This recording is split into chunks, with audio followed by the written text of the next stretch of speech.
And now I ask the Speaker and Senator Byrd to join me for the gold medal presentation.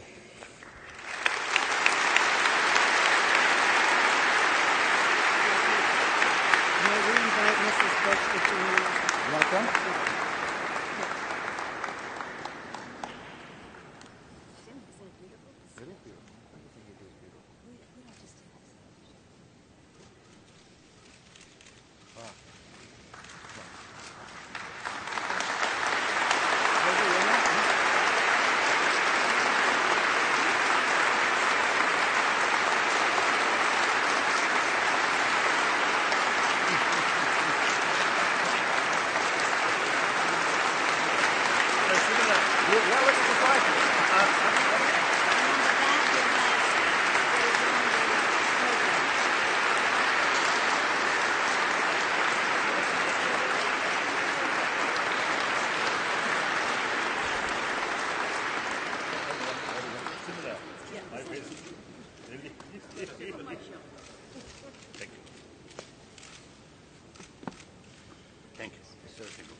Ladies and gentlemen, His Holiness the 14th Dalai Lama, Tenzin Gyatso.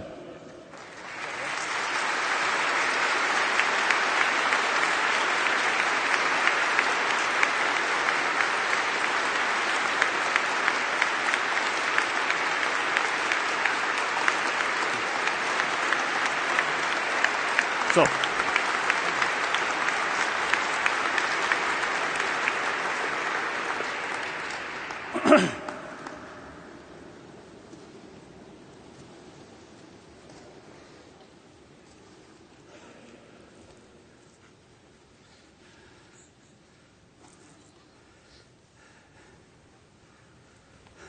actually today, not like my usual sort of way, complete informal way, but today more ceremonial or more formal way. So, a bit difficult.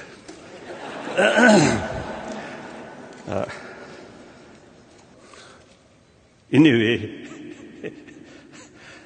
I start the English learning, I think 1947, 48. Now still my English is very, very poor. Now a person who now over 72 years old, my English level, I think like kindergarten. So in any way, I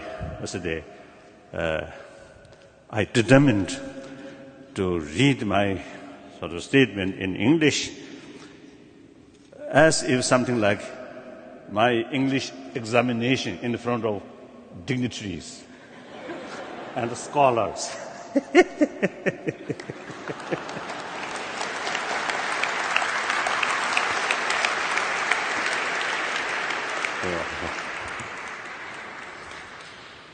President Bush, First Lady Laura Bush, Speaker Pelosi, Senator Byrd, my fellow Nobel laureate, of course, my elder Nobel laureate, Willie Wissel, honorable members of Congress, brothers and sisters. It is a great honor for me to receive the Congressional Gold Medal. This recognition will bring tremendous joy and encouragement to the Tibetan people, for whom I have a special responsibility. Their welfare is my constant motivation, and I always consider myself as their free spokesman or spokesperson. A first mistake. I believe that this award also sends a powerful message to those many individuals who are dedicated to promoting peace, understanding, and harmony. On a personal note, I am deeply touched that this great honor has been given to me, a Buddhist monk, born of a simple family from the remote Amdo region of Tibet. As a child, I grew up under the loving care of my mother, a really wonderful, very compassionate mother, a truly compassionate woman. And after my arrival in Lhasa at the age of 4, all the people around me, my teachers, and even the housekeepers, and also the sweepers,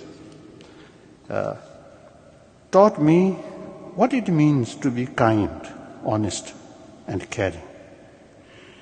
It is such an environment I grew up.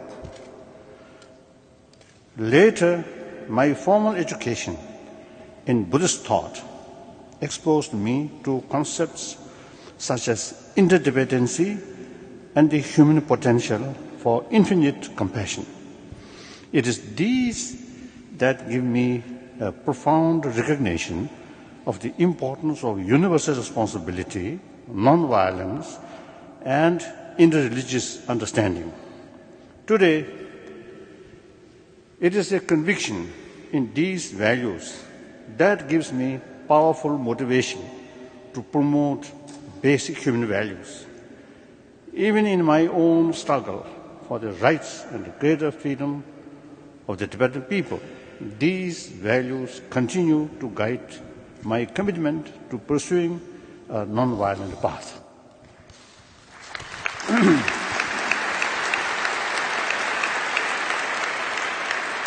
I have had the honor to be in this hall once before when I visited your country in 1991. Many of the faces that welcomed me then, I can see today. Some faces very familiar to me. So when I meet with these people, I feel something like reunion. A long time, I'll say, unchanging friend. Our friendship is not due to money, not power, but human warm-heartedness. So I very much appreciate.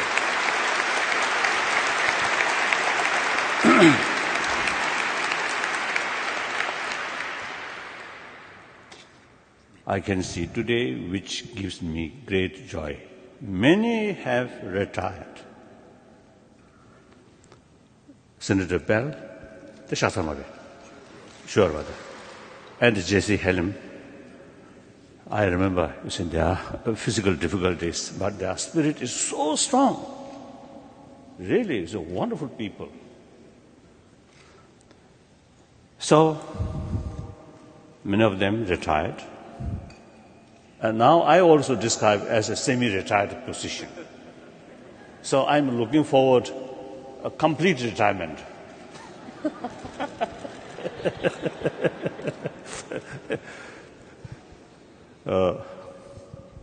What is that? Where? However, I would like... Oh, no. Many have retired and some are sadly no longer with us. Of course, the death is our final destination. We have to go that way. Now, as a Buddhist, as a believer, what we can do is only prayer for those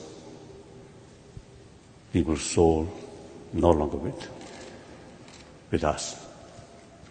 But I'm quite sure, because they are a lifelong, I think, a carried spirit of freedom, liberty.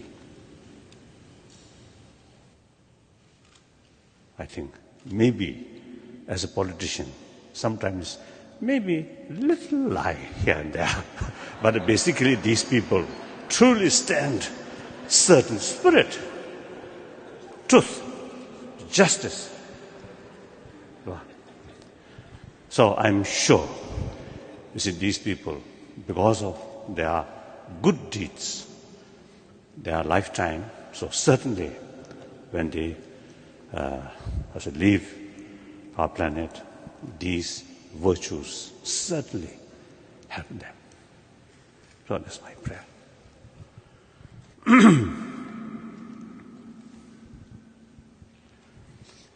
However, I would like to take this opportunity to recognize their kindness and the contribution. Our American friends have stood with us in the most critical of times and under most intense pressure. Mr. President, thank you for your strong support and for the warm friendship that Mrs. Bush and you have extended to me personally. Thank you.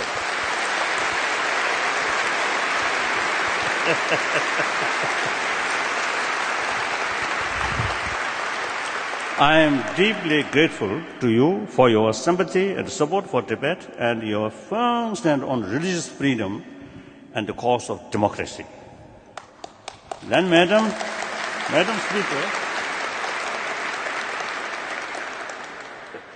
Speaker, you have not only extended an unwavering support to me and the just cause of the Tibetan people, you have also worked hard to promote the cause of democracy, freedom, and respect for human rights in other parts of the world. For this, I would like to offer my special thanks.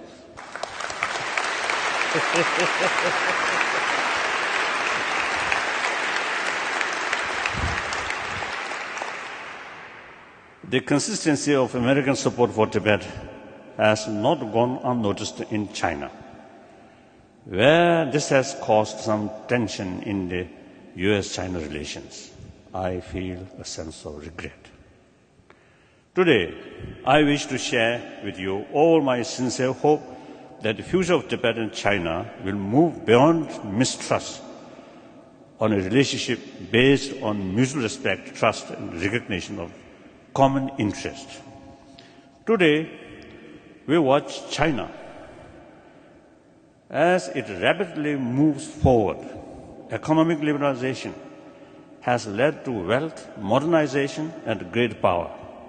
I believe that today's economic success of both India and China, the two most populated nations with long history of rich culture, is most deserving. With their newfound status, both of these two countries are poised to play important leading role on the world stage. In order to fulfill this role, I believe it is vital for China to have transparency, rule of law, and freedom of information. Much of the world is waiting to see how China's concepts of harmonious society and peaceful rights would unfold. Today's China, being a state of many nationalities, a key factor here would be how it ensures the harmony and unity of its various peoples. For this, the equality and the rights of these nationalities to maintain their distinct identities are crucial. With respect to my own homeland, Tibet, today many people, both from inside and outside, feel deeply concerned about the consequences of the rapid change taking place. Every year, the Chinese population inside Tibet is increasing at an alarming rate. And if we are to judge by the examples of the population of Lhasa, there is a real danger that the Tibetans will be reduced to an insignificant minority in their own homeland. This rapid increase in population is also posing serious threat to Tibet's fragile environment. Being the source of many of Asia's great rivers, and substantial disturbance reverse any substantial disturbance in Tibet's ecology will impact the lives of hundreds of millions. Furthermore, being situated between India and China, the peaceful resolution of the Tibet problem also has important implications for lasting peace and friendly relation between these two great neighbors. On the future of Tibet, let me take this opportunity to restate categorically that I am not seeking independence. I am seeking a meaningful autonomy for the Tibetan people within the People's Republic of China. If the real concern of the Chinese leadership is the unity and stability of PRC, I have fully addressed their concern. I have chosen to adopt this position because I believe, given the obvious benefits, especially in economic development, this would be in the best interest for the Tibetan people. Furthermore, I have no intention of using any agreement on autonomy as a stepping stone for Tibet's independence. I have conveyed these thoughts to successive Chinese leaders, in particular following the renewal of direct contact with the Chinese government in 2002. I have explained these in detail through my envoys. Despite all this, Beijing continues to allege that my hidden agenda is a separation and restoration of Tibet's old socio-political system. Such a notion is unfounded and untrue. Even in my youth, when I was compelled to take on the full responsibility of the governance, I began to initiate fundamental changes in Tibet. Unfortunately, these were interrupted because of the political upheavals that took place. Nevertheless, following our arrival in India as refugees, we have democratized our political systems and adopted a democratic charter that sets guidelines for our exile administration.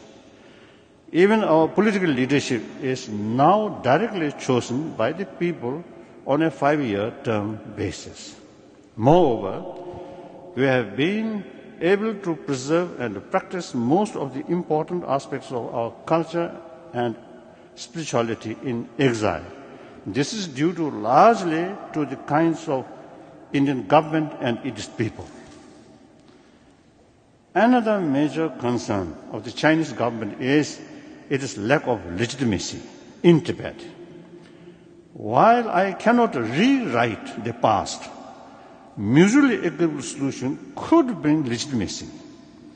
And I am certainly prepared to use my position and influence among the Tibetan people to bring consensus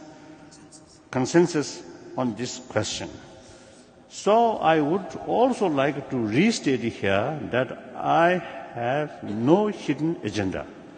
My decision not to accept any political office in a future Tibet is final. The Chinese authorities assert that I harbor hostility towards China and that I actively seek to undermine China's welfare. Sometimes Chinese accuse us that we are instrument of Western anti-Chinese forces. I don't think. Here, our supporters are also good friends of China.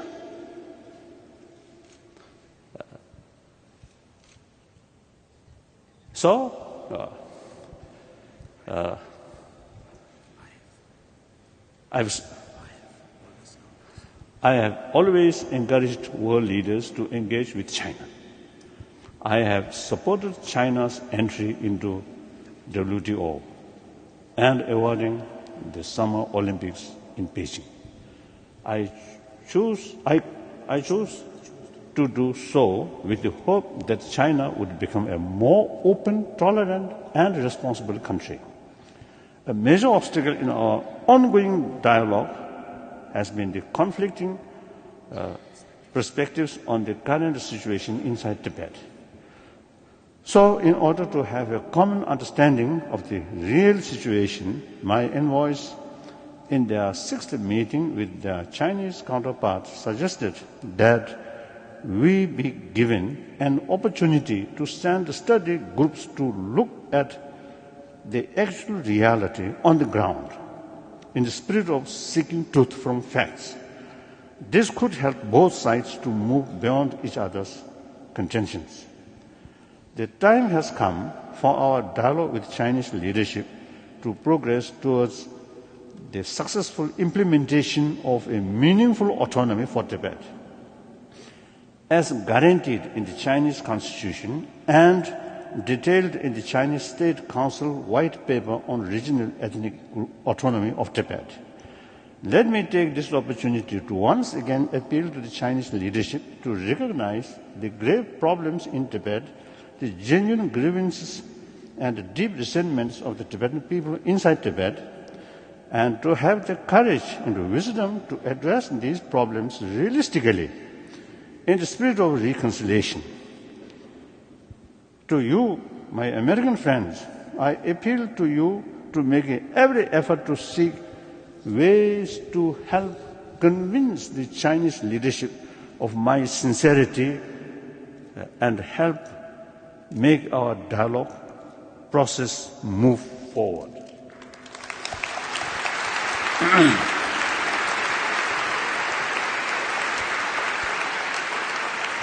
Since you have recognized my efforts to promote peace, understanding, and nonviolence, I would like to respectfully share a few related thoughts.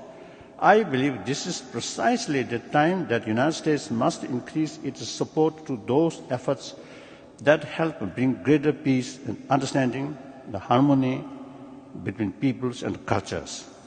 As a champion of democracy and freedom, you must continue to ensure the success of those endeavors aimed at safeguarding basic human rights in the world. Another area where we need U.S. leadership is environment. As we all know, today our Earth is definitely warming up, and many scientists tell us that our own action is to a large part responsible. So each one of us must, in whatever way we can, use our talents and resources to make a difference so that we can pass on to our future generation a planet that is at least safe to live on. Many of the world's problems are ultimately rooted in inequality and injustice, whether economic, political, or social. Ultimately, this is a question of the well-being of all of us. Whether it is the suffering of poverty in one part of the world, or whether it is a denial of freedom and basic human rights in another part, we should never perceive these events in total isolation.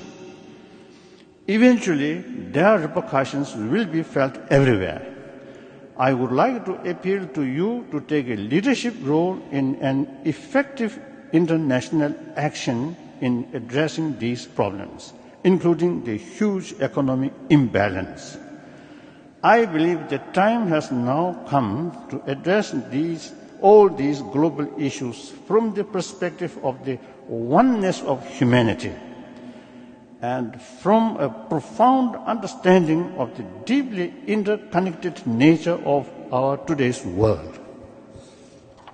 In conclusion, on behalf of 6 million Tibetan people, I wish to take this opportunity to recognize from the depth of my heart the support extended to us by the American people and their government. Your continued support is critical. I thank you once again for the high honor that you have bestowed on me today. Thank you very much.